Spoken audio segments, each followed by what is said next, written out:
নারীর নেশা যারে ধরছে, ছবি দেখার নেশা, অশ্লীল দৃশ্য দেখার নেশা, সে শেষ। নারীর নেশা সবচেয়ে বড় নেশা। কোরআনুল কারীমে আল্লাহ বলছে যুয়্যিনা লিন-নাসি হুব্বুশ শাহওয়াত মিনান নিসা। এক নাম্বার আল্লাহ বলে এই পৃথিবীতে আমি যত জিনিস আকর্ষণীয় বানিয়েছি মানুষের জন্য, সবচেয়ে প্রথম এক নাম্বার নারী।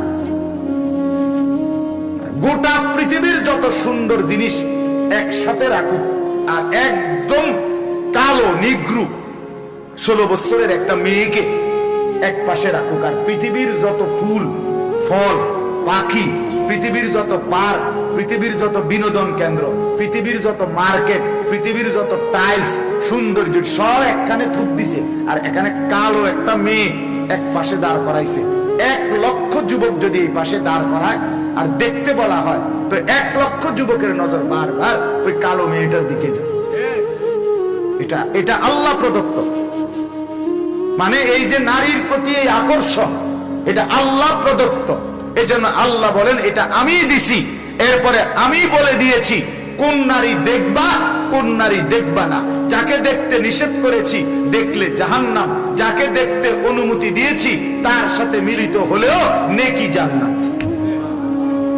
এজন্য হাদিসে স্পষ্ট আছে, আল্লাহর নবী বলেছে হালাল স্ত্রী, স্বামী স্ত্রী যদি মিলিত হয়, নবী বলছেন সরাসরি আল্লাহর রাস্তায় সাদকা করার সওয়াব পায়। এক সাহাবী জিজ্ঞেস করছে, ইয়া রাসূলুল্লাহ, যৌবনের চাহিদা পূরণ করলো স্ত্রী সহিত এত নেকি হবে? সুবহানাল্লাহ, নবীজি এত সুন্দর উত্তর দিছে।